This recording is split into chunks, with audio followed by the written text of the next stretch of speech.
আমাদের রাজ্য মন্ত্রিসভার সদস্যরা যে ক্যাবিনেট মিটিং, সেই ক্যাবিনেট মিটিংয়ে সিদ্ধান্ত হয়েছে যে আমাদের যে ইউপিএসসি টিপিএসসির যে পরীক্ষা হবে, সেই পরীক্ষায় যেটা অতদিন ছিল যে পিআরটিসি কম্পালসারি ছিল না, সেটা গতকালকে আমাদের মন্ত্রী পরিষদের যে সদস্যরা যে ক্যাবিনেট মিটিং, সেখানে সিদ্ধান্ত হয়েছে যে আমাদের যে সমস্ত পরীক্ষা নিয়োগ নীতির যে পরীক্ষা হবে, সেখানে পিআরটিসি পার্মানেন্ট রেসিডেন্ট সার্টিফিকেট সেটা বাধ্যতামূলক করা হয়েছে। তার জন্য আমি রাজ্যের মাননীয় মুখ্যমন্ত্রী এবং রাজ্য পরিষদের সমস্ত মন্ত্রী যারা রয়েছেন তাদেরকে ধন্যবাদ জানাচ্ছি, রাজ্যের মুখ্যমন্ত্রীকে ধন্যবাদ জানাচ্ছি। এরকম একটা ঐতিহাসিক সিদ্ধান্ত উনি গ্রহণ করেছেন, যার ফলে এই রাজ্যের বেকার যারা রয়েছেন, যুবক যুবতীরা, তারা চাকরির ক্ষেত্রে অগ্রাধিকার ভূমিকা পাবে। তার জন্য আমি আবারও রাজ্য সরকারকে অসংখ্য ধন্যবাদ জানাচ্ছি। আরও সিদ্ধান্ত হয়েছে যে আমাদের অন্যান্য বছর যেভাবে আমাদের কৃষি দপ্তর এবং ফুড অ্যান্ড সিভিল সাপ্লাই যেভাবে ধান ক্রয় করত, রাজ্যের উৎপাদিত ধান তারা সহায়ক মূল্যে কৃষকদের থেকে ধান ক্রয় করত, সেই ব্যাপারেও গতকালকে তারা সিদ্ধান্ত হয়েছে রাজ্যের কৃষকদের উৎপাদিত ধান সহায়ক মূল্যে ক্রয় করার জন্য ওনারা বিশেষ উদ্যোগ গ্রহণ করেছেন। তার জন্য আমরা রাজ্যের মাননীয় মুখ্যমন্ত্রী থেকে শুরু করে রাজ্যের সকল মন্ত্রী পরিষদের সদস্যদের আমরা ধন্যবাদ জানাচ্ছি। আরেকটা বিষয়বস্তু আপনাদের সামনে উপস্থাপন করছি, সেটা হলো, আপনারা জানেন আমাদের দেশের যশস্বী প্রধানমন্ত্রী নরেন্দ্র মোদীজি 9 বছর ওনার প্রধানমন্ত্রীর যে সময়কাল অতিবাহিত হয়েছে, তো এই 9 বছরে উনি দেশের মানুষের জন্য যে কাজগুলি উনি করেছেন, সেই কাজগুলি জনসমক্ষে তুলে ধরার জন্য আমরা বিগত 1 মাস যাবৎ আমরা বিভিন্ন কর্মসূচির মাধ্যমে আমরা আমাদের প্রধানমন্ত্রীর এই সময়কালের যে কর্মসূচিগুলি জনসমক্ষে তুলে ধরার প্রয়াস করেছি। তো আমাদের গতকালকে আমাদের রাষ্ট্রীয় সভাপতি আদরণীয় জেপি নাড্ডাজি উনি সিদ্ধান্ত নিয়েছেন যে এই কর্মসূচিগুলি আগামী 18 তারিখ পর্যন্ত, 18 জুলাই অবধি সেটা এক্সটেনশন করা হয়েছে। বিশেষ করে সম্পর্ক সে সমর্থন, অর্থাৎ প্রবুদ্ধ নাগরিকদের সঙ্গে জনসম্পর্ক করা এবং তাদের সমর্থন আদায় করা, সেই লক্ষ্যে আমরা আগামী 18 জুলাই অবধি আমাদের বিভিন্ন কর্মসূচি আমরা বাস্তবায়নের লক্ষ্যে সেটা টাইম এক্সটেনশন করা হয়েছে। আমাদের যারা বিধায়ক বিধায়িকা রয়েছেন তারা একবার টিফিন বৈঠক করেছেন। আগামী দিনেও বিভিন্ন কর্মসূচির মধ্যে বিশেষ করে এই কার্যকর্তাদের সঙ্গে নিয়ে টিফিন বৈঠক করা এবং কার্যকর্তাদের সমস্যা নিরসনের জন্য তাদের সঙ্গে তাদের বিক্ষোভ সমস্ত কিছু আলাপ আলোচনা করার জন্য আমরা একটা আগামী দিনে সমস্ত বিধায়ক বিধায়িকারা তারা নিজ নিজ এলাকায় তারা টিফিন বৈঠক সংগঠিত করবে এবং আমাদের মূল লক্ষ্য সেটা হলো 2024-এর যে লোকসভা নির্বাচন, সেই নির্বাচনে আমাদের দেশের যশস্বী প্রধানমন্ত্রীকে আবারও আমরা দেশের প্রধানমন্ত্রী হিসাবে দেখতে চাই। আর বিশেষ করে ত্রিপুরা রাজ্যে 2টি লোকসভা আসন রয়েছে, পূর্ব এবং পশ্চিম। আমরা দৃঢ় সংকল্প নিয়ে ইতিমধ্যে আমরা কাজ শুরু করেছি যে আগামী লোকসভা নির্বাচনে আমরা এই ত্রিপুরা রাজ্য থেকে 2টি লোকসভা আসনেই আমাদের প্রার্থীদেরকে বিপুল ভোটে জয়যুক্ত করে মোদিজির হাতকে শক্তিশালী করব, সেই লক্ষ্যমাত্রা রেখেই আমরা কাজ করছি। তো আমি আমার কথা না বৃদ্ধি করে, মাননীয় মন্ত্রী আমার সঙ্গে রয়েছেন, উনি আপনাদের সামনে কিছু বলার জন্য আমি ওনাকে আগ্রহ প্রকাশ করছি।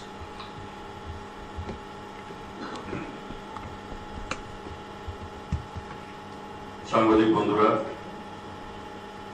সবাইকে বিজেপির এই প্রদেশ কার্যালয় থেকে অনেক অনেক শুভেচ্ছা জানাচ্ছি, অভিনন্দন জানাচ্ছি আমাদের ডাকে সাড়া দিয়ে এখানে উপস্থিত হওয়ার জন্য। ধন্যবাদ জানাবো সম্মানিত সভাপতি শ্রী রাজীব ভট্টাচার্য মহোদয়কে, আমার সঙ্গে যারা রয়েছেন, সাধারণ সম্পাদক শ্রী অমিত রক্ষিত এবং আমাদের মুখপাত্র অস্মিতা বণিক মহোদয়, মাননীয় সভাপতি, আপনাদেরকে গতকাল যে ঐতিহাসিক একটা সিদ্ধান্ত রাজ্যের মাননীয় মুখ্যমন্ত্রী পৌরোহিত্যে যে ক্যাবিনেট মিটিং সংগঠিত হয়েছে, যে আগামী দিনে ত্রিপুরা রাজ্যে group A, group B, group C এবং গ্রুপ ডি প্রতিটি পরীক্ষায় PRC, permanent resident certificate of Tripura, সেটা যে প্রয়োজনীয়তা দীর্ঘদিন ধরে যুবকদের মধ্যে একটা দাবি ছিল, মাননীয় মুখ্যমন্ত্রী সেটি সম্মতি দিয়েছেন এবং ক্যাবিনেট তাতে সম্মতি দিয়েছে। তৎসঙ্গে আমাদের এবারের সিজনে 35,000 এমটি ধান, যা আমরা 2018 সাল থেকে শুরু করেছি, এবারও দশমবারের মতো আমরা সেই ধান প্রকিউরমেন্ট আমরা 40টি সেন্টারে।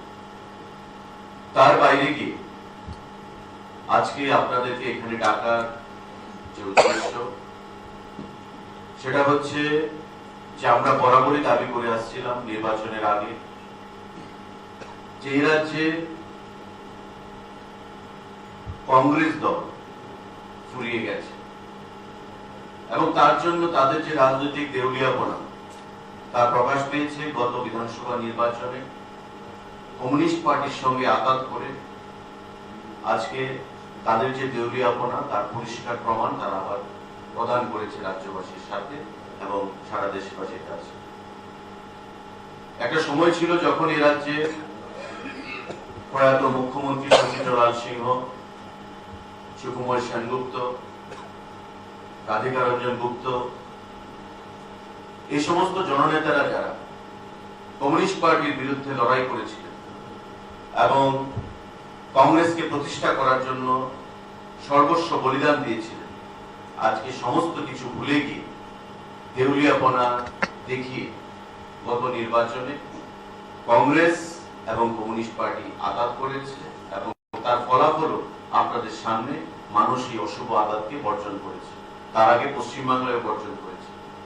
আজকে সারা দেশব্যাপী আমাদের যশস্বী প্রধানমন্ত্রী নরেন্দ্র মোদীজি যেভাবে ভারতকে বিশ্বের দরবারে অন্যতম দেশ হিসেবে আত্মপ্রকাশ করিয়েছেন এবং নিজেকে সারা বিশ্বের একজন অন্যতম শ্রেষ্ঠ রাষ্ট্রনায়ক হিসেবে প্রতিষ্ঠিত করেছেন, তার জন্য সারা দেশের মানুষ যেমন মোদীজিকে চাইছে, আমাদের রাজ্যেও গত নির্বাচনে মানুষ মোদীজির পক্ষে, আমাদের মুখ্যমন্ত্রীর পক্ষে, আমাদের সভাপতি, আমাদের দলের পক্ষে সেখানে তার মতামত দিয়ে দ্বিতীয়বারের মতো বিজেপি সরকারকে প্রতিষ্ঠিত করেছে এবং এই রাজ্যের জনবর্জিত কংগ্রেস দল এবং কমিউনিস্ট পার্টিকে পরাজিত করে তাদের অশুভ করে নতুন বার্তা প্রদান করেছে। আমরা বিগত দিনেও দেখেছিলাম যে কংগ্রেস এবং কমিউনিস্ট পার্টির আঘাতকে বিরোধিতা করে অনেকেই মেনে নিতে পারেনি। তাই আমরা আবেদন জানিয়েছিলাম যে আমাদের দলে সামিল হতে হবে না নির্বাচনের আগে, আপনারা আপনাদের যে সমর্থন, নৈতিক সমর্থন আমাদেরকে প্রদান করুন ভোটাধিকারের মাধ্যমে। এবং একটা বিশাল অংশের কমিউনিস্ট পার্টি যারা 18 সালে আমাদেরকে সমর্থন করেছিল, সমর্থকরা কংগ্রেস এবং কমিউনিস্টের আঘাত, অশুভ আঘাতকে সেখানে বিরুদ্ধে যে দাঁড়িয়ে তারা গত নির্বাচনেও আমাদেরকে সমর্থন করেছে এবং নির্বাচনী ফলাফলে এটাই প্রমাণ পেয়েছে যে অধিকাংশ আসনে আমরা বিপুল ভোটের ব্যবধানে জয়যুক্ত হয়েছি। আজকে কংগ্রেস দলের এই দেউলিয়াপনা, বেলিল্লাপনা এবং তাদের যে দিশাহীনতা, তার বিরুদ্ধে সোচ্চার হয়েছে কংগ্রেস দলেরই একাংশ নেতৃত্ব সারা রাজ্য থেকে, সিপিআইএম দলের কিছু সদস্য এবং এ রাজ্যের প্রাক্তন মুখ্যমন্ত্রী, যিনি জননেতা ছিলেন, প্রথম মুখ্যমন্ত্রী শচীন্দ্রলাল সিং এর পরিবারের সদস্য, ওনার পুত্র, যিনি তৃণমূল কংগ্রেস থেকে আজকে আমাদের দলে সামিল হবেন।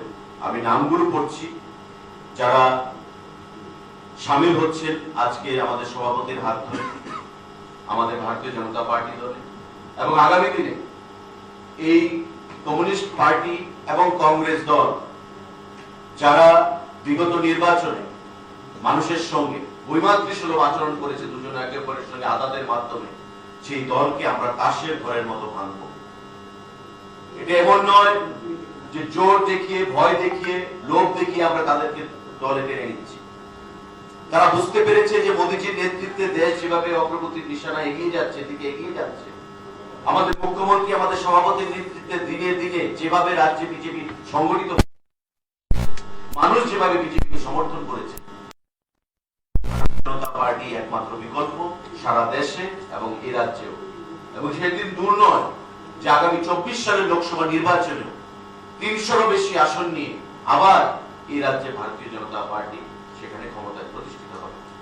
আজকে যারা যোগদান করবেন তাদের মধ্যে ভারতীয় জাতীয় কংগ্রেস ত্রিপুরা প্রদেশ থেকে শ্রী প্রশান্ত ভট্টাচার্য, যিনি সাধারণ সম্পাদকের দায়িত্ব পালন করেছেন এবং দুঃসময় দলের সঙ্গে ছিলেন, মুখপাত্র হিসাবে, সাধারণ সম্পাদক হিসাবে, কংগ্রেস নেতা, দুঃসময় দলের পতাকা ধরে রেখেছিলেন, সংগঠনকে শক্তিশালী করার চেষ্টা করেছিলেন।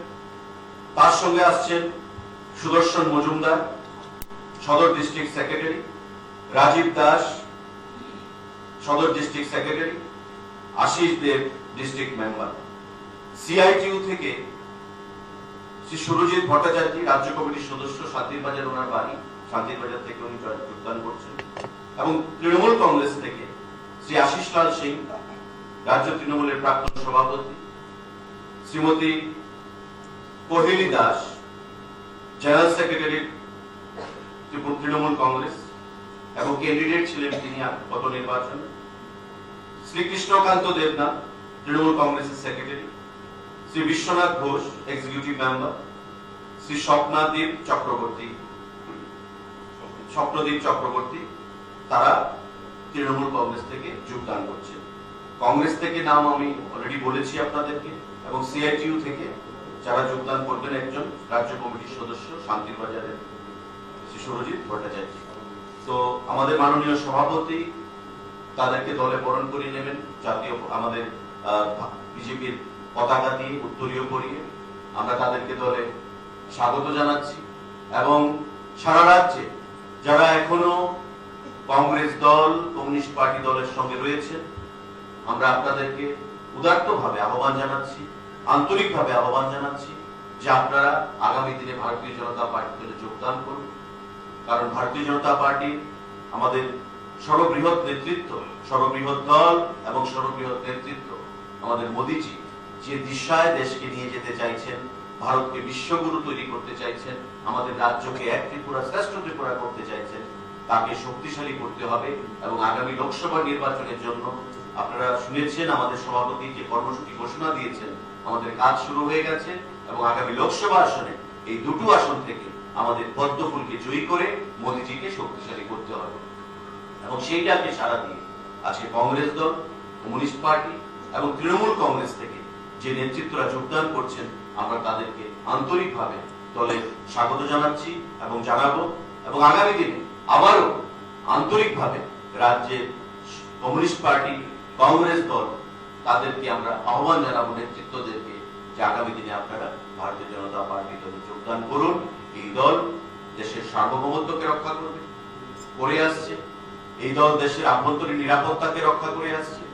এই দল দেশের অগ্রগতি, দেশের উন্নতি, প্রতিটা ক্ষেত্রে জিরো টলারেন্স, দুর্নীতির বিরুদ্ধে এগিয়ে, উগ্রপন্থার বিরুদ্ধে জিরো টলারেন্স নিয়ে এগিয়ে চলছে। এবং আজকে বিশ্বের দরবারে আমেরিকা বলুন, জাপান বলুন, ইউনাইটেড কিংডম বলুন, দেশের প্রতিটা ক্ষেত্রে, এশিয়া মহাদেশে বলুন, ইউরোপে বলুন, আফ্রিকাতে বলুন, আমেরিকাতে বলুন, প্রতিটি মহাদেশের মধ্যে, দেশের মধ্যে আজকে মোদীজির নেতৃত্ব প্রতিষ্ঠিত হয়েছে। আমাদের দেশ সামনের দিকে বিশ্বগুরু হওয়ার ক্ষেত্রে সেখানে এগিয়ে যাচ্ছে। আমি সবাইকে আবারও স্বাগত জানাচ্ছি, ধন্যবাদ জানাচ্ছি এবং মাননীয় সভাপতিকে আহ্বান জানাবো যে আমাদের দলে যারা যোগদান করবেন তাদেরকে দলে বরণ করে নেওয়ার জন্য। আজকে টিএমসি থেকে 5 জন যারা কার্যকর্তা নয়, তারা নেতৃত্ব, রাজ্য স্তরের নেতৃত্ব, আশিস লাল সিং এর নেতৃত্বে, আমাদের ইন্ডিয়ান ন্যাশনাল কংগ্রেসের জেনারেল সেক্রেটারি প্রশান্ত ভট্টাচার্যের নেতৃত্বে সেখানে 4 জন, এবং সিআইটিইউ রাজ্য কমিটির একজন সদস্য সুরজিৎ ভট্টাচার্য, টোটাল 10 জন নেতৃত্ব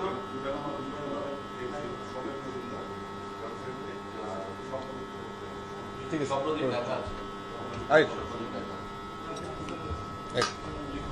দাদা নামটা কি বললো?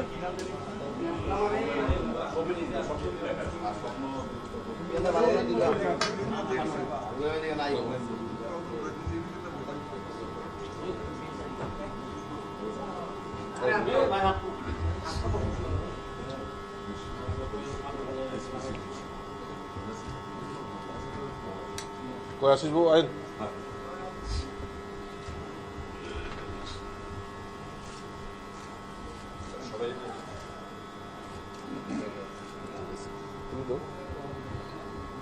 তুমি দো অমিত দো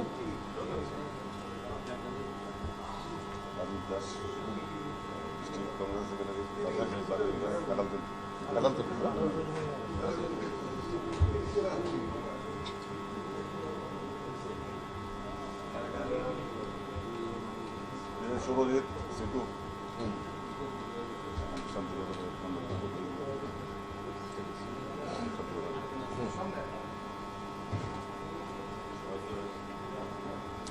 সবাইকে সামনে সামনে বসিস বউ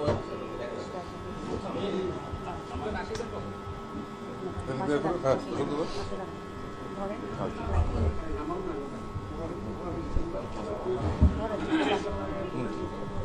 অসীম আয় তুমি আয় भारत माता की जय भारत माता की जय भारत माता की जय বিজেপি জিন্দাবাদ বিজেপি জিন্দাবাদ বিজেপি জিন্দাবাদ নবাগতদেরকে ভারতীয় জনতা পার্টি দলে স্বাগতম নবাগতদেরকে ভারতীয় জনতা পার্টি দলে স্বাগতম নবাগতদের ভারতীয় জনতা পার্টি দলে স্বাগতম নরেন্দ্র মোদি নরেন্দ্র মোদি জিন্দাবাদ জেপি নাড্ডা জিন্দাবাদ জেপি নাড্ডা জিন্দাবাদ প্রফেসর ডক্টর মানিক সাহা জিন্দাবাদ प्रोफेसर डॉक्टर मानिक शाह जिंदाबाद राजीव भट्टाचार्य जिंदाबाद राजीव भट्टाचार्य जिंदाबाद जय हिंद जय हिंद जय हिंद जय हिंद जय हिंद जय हिंद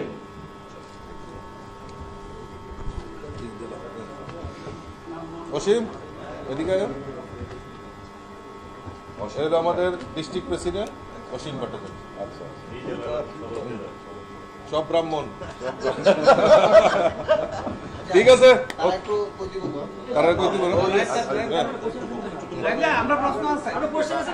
কোশ্চেন আচ্ছা শুনুন তো একটু বক একটু কোশ্চেন কিটা আছে বক আশিসদার ইয়ে প্রয়োজন না হুম এখন তোমাদের লিটমাস টেস্ট শুনুন তো বক না আমাদের কিটা কোশ্চেন আছে দুজন তাহলে বইয়া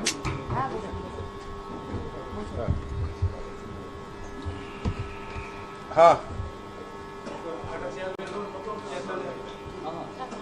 ले लो चलो ले हॉस्पिटल ले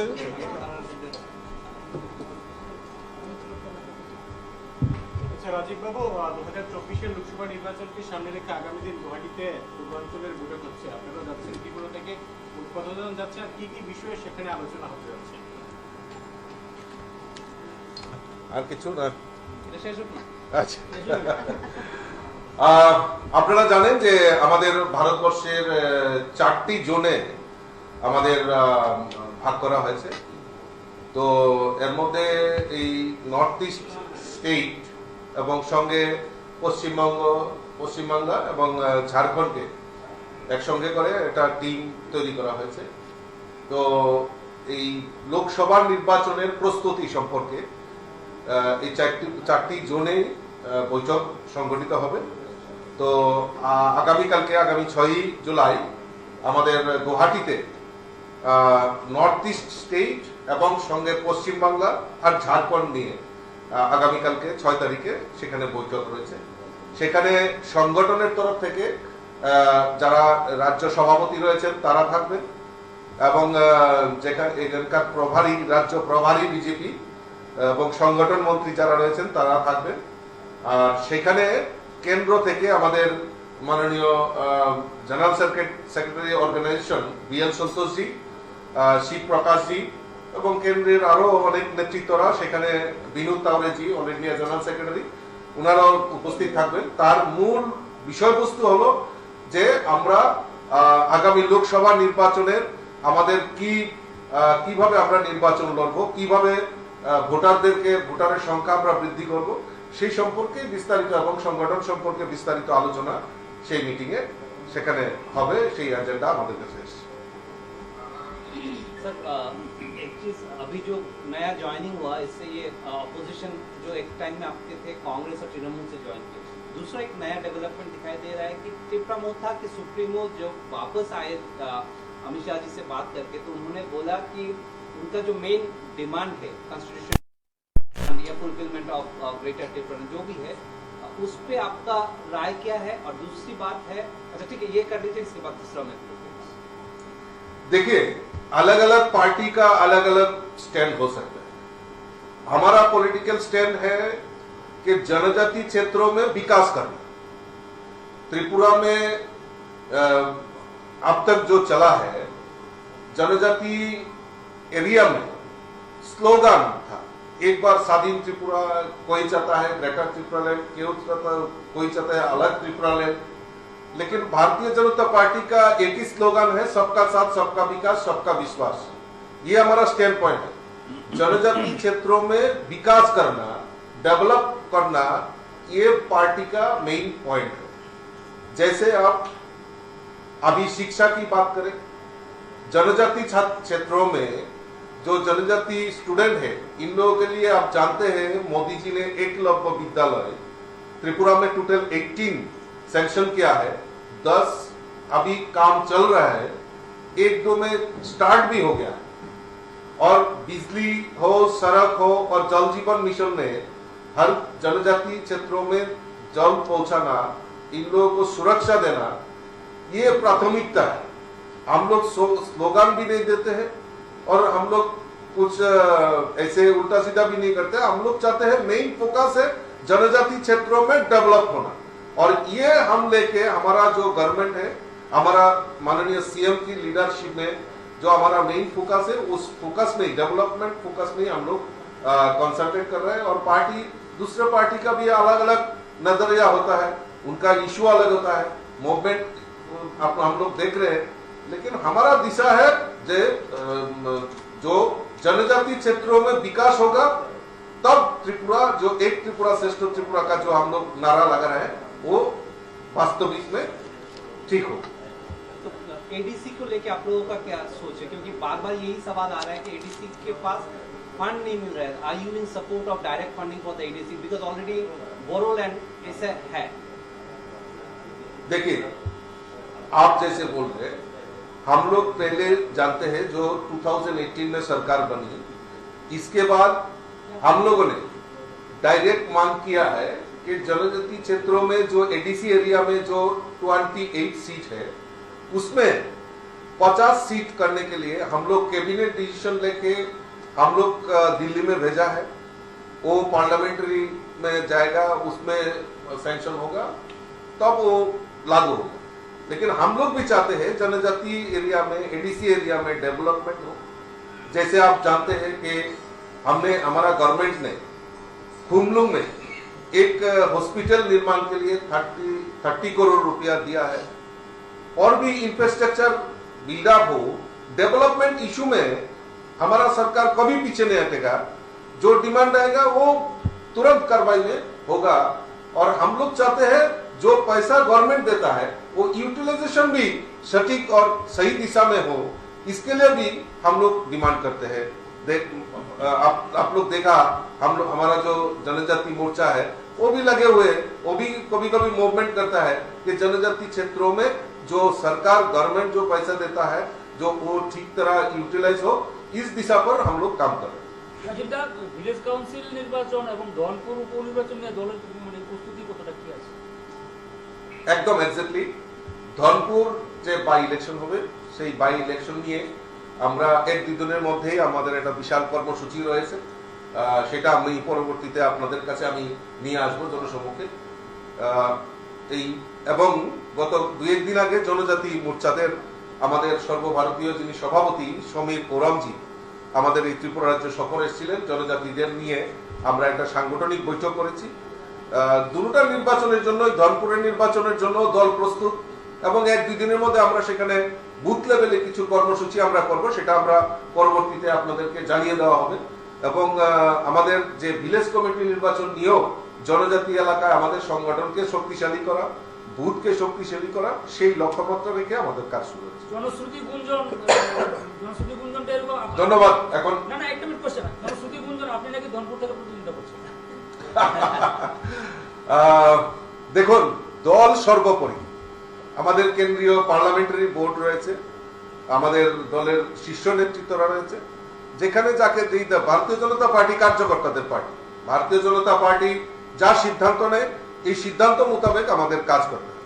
তো কাজেই দল যেখানে সিদ্ধান্ত নেবে, দল যা সিদ্ধান্ত নেবে, তো সেই মোতাবেক আমাদের কাজ করতে হয়। আমরা দলের সৈনিক, এই সৈনিক হিসাবে এবং দলের যা নির্দেশ আসবে সেটা নির্দেশ পেলে আমাদের কাজ করতে দল আপনাকে দিলে আপনি ওখানে প্রতিনিধিত্ব করতে রাজি? সেটা ভবিষ্যতের বিষয়, যেটা চিন্তা ভাবনা করা হবে। यूनिफॉर्म सिविल कोड के Thank you. आपका क्या चर्चा है मेनली ट्राइबल इशू पे, क्योंकि ट्राइबल कल्चर और उनका जो अपना रूल्स रेगुलेशन अलग है, उसके ऊपर आपका क्या वो नेशनल इशू है, बाद में बात करेंगे। Thank you.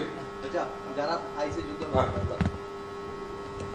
একটু আমার একটা লাস্ট কোশ্চেন, যেহেতু মন্ত্রিসভার সদস্য একজন আছেন সুরান্তবাবু, ওনার কাছে আমার একটা প্রশ্ন, যে পিআরটিসি বা চালু করার যে ব্যবস্থাটা করেছেন, এটা অত্যন্ত কার্যকরী এবং অত্যন্ত ধন্যবাদ জানার মতো বিষয়। একটা কথা হচ্ছে, এখন বিভিন্ন অফিসে, এসডি অফিসে বা ডিসি অফিসে বা এই সমস্ত অফিসে ভিড় জমবে এই সার্টিফিকেটের জন্য, কিন্তু তাই শোনা যাচ্ছে হেনস্থা হচ্ছে মানুষের। এই ব্যাপারটা একটু দেখবেন, যাতে মানুষকে যেন হেনস্থা না হয়, মানুষের জন্য কাজটা তাড়াতাড়ি দ্রুত দিয়ে দেওয়া যায়, যে সেই বৈষ্ণব হয়। যেহেতু মন্ত্রী পরিষদ সদস্য, এই জন্যই আপনাকে এই কথাটা বললাম। মাননীয় মুখ্যমন্ত্রী সে ব্যাপারে ওয়াকিবহল। উনি অলরেডি চিফ সেক্রেটারি ছিলেন কালকে ক্যাবিনেট মিটিংয়ে, চিফ সেক্রেটারি প্রিন্সিপাল সেক্রেটারিকে বলা হয়েছে এবং তারা যথাযথ ব্যবস্থা প্রশাসনিকভাবে যাতে কারো হয়রানির শিকার হতে না হয়। That is very much in our knowledge.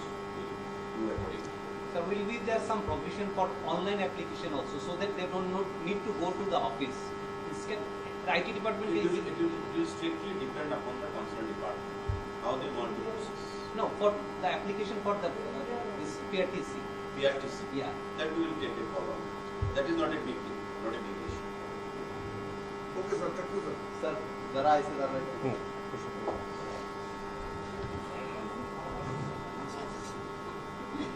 নমস্কার সবাইকে, আপনারা সবাই আমাকে চেনেন। আজকে আমি ভারতীয় জনতা পার্টিতে যোগদান করেছি। দীর্ঘদিন কংগ্রেস দলের সৈনিক ছিলাম, দুঃসময়ে কংগ্রেসের পতাকা বহন করেছি, কিন্তু দেখা গেল বর্তমানে কংগ্রেস পার্টিটা দেওয়ালিয়া পার্টিতে পরিণত হয়েছে। সিপিএমের কাজে ভর করে চলে, নিজের কোমরে জোর আর নেই, এই দলের কোনো ভবিষ্যৎ নেই। আর এই বিধানসভা নির্বাচনে যে সিপিএমের সঙ্গে যে জোটটা হয়েছিল, এই জোটে আমরা বিরোধিতা করেছিলাম যাতে এটা না হয়, কিন্তু যে কোনো একজন নেতার ব্যক্তিগত লাভালাভের জন্য এটা হয়েছে।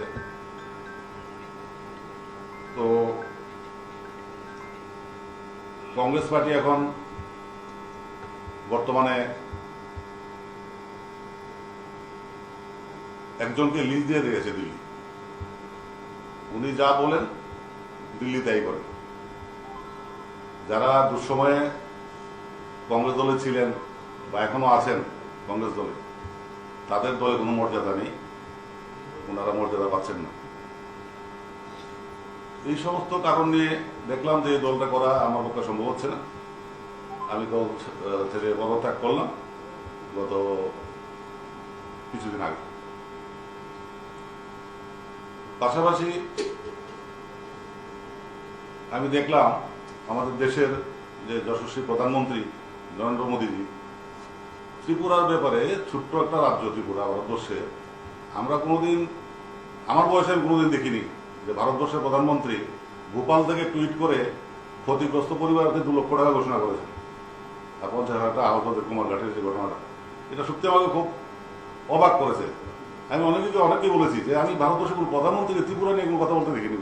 সাধারণ ছোটখাটো ব্যাপারে, সেই প্রধানমন্ত্রী আবাস যোজনা ঘরেই হোক, উনি ডাইরেক্ট ভিডিও কনফারেন্সে কথা বলছেন যারা লাভার্থী তাদের সঙ্গে, এগুলি কোনোদিন আমরা দেখিনি।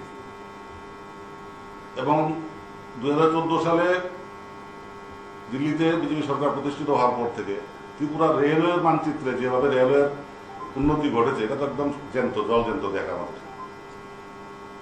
তারপর আমাদের রাজ্যে যে একজন আমাদের যে মাননীয় মুখ্যমন্ত্রী অধ্যাপক ডক্টর মানিক সাহাজি, রাজ্যবাসী মাত্রই জানেন উনি একজন সজ্জন ব্যক্তি, ভদ্রলোক, এবং ওনার নেতৃত্বে ত্রিপুরাতে বর্তমান বিজেপি দল যে উন্নয়নের কাজ ত্বরান্বিত করছে, যার পরিপ্রেক্ষিতে মানুষ 2023 সালে আবার বিজেপিকে পুনরায় ক্ষমতাতে প্রতিষ্ঠিত করেছে। সেই দিকটা দেখেই আমি বিজেপিতে যোগদান করার জন্য সিদ্ধান্ত নিয়েছি, এবং আজকে আমি খুব গর্বিত যে সভাপতি, বিজেপি দলের সভাপতি এবং মাননীয় মন্ত্রী সুশান্ত চৌধুরী আজকে আমাদের যোগদান করবে উপস্থিত ছিলেন, এবং মাননীয় মুখপাত্র উপস্থিত ছিলেন। আমি তাদের কাছে কৃতজ্ঞ এবং তাদেরকে ধন্যবাদ জানাই। আচ্ছা বসন্ত, আপনি এখন বললেন যে কংগ্রেস দল দুর্বল হয়ে গেছে, বললেন না? হ্যাঁ, কংগ্রেসের একটা সিট ছিল, একজন এমএলএ ছিল, এখন তো 3 জন এমএলএ। এটা হয়েছে, এটা হলো কিভাবে? ডিসিপ্লিনের জন্য হয়েছে নাকি কংগ্রেসের জন্য হয়েছে? আগে তো 2018-তে তো শূন্য ছিল, এবারও শূন্যই হইতো। হ্যাঁ, তো যারা যারা, আমি তো বললামই যে সুদীপ বাবুর ব্যক্তিগত লাভালাভের জন্যই এই অ্যালায়েন্সটা সিপিএম সাথে করেছে। জায়গা পাইয়েন। হ্যাঁ, আপনি জানতে চাইছেন তাই বলেছিলাম, নাহলে এবার শূন্যই হতো।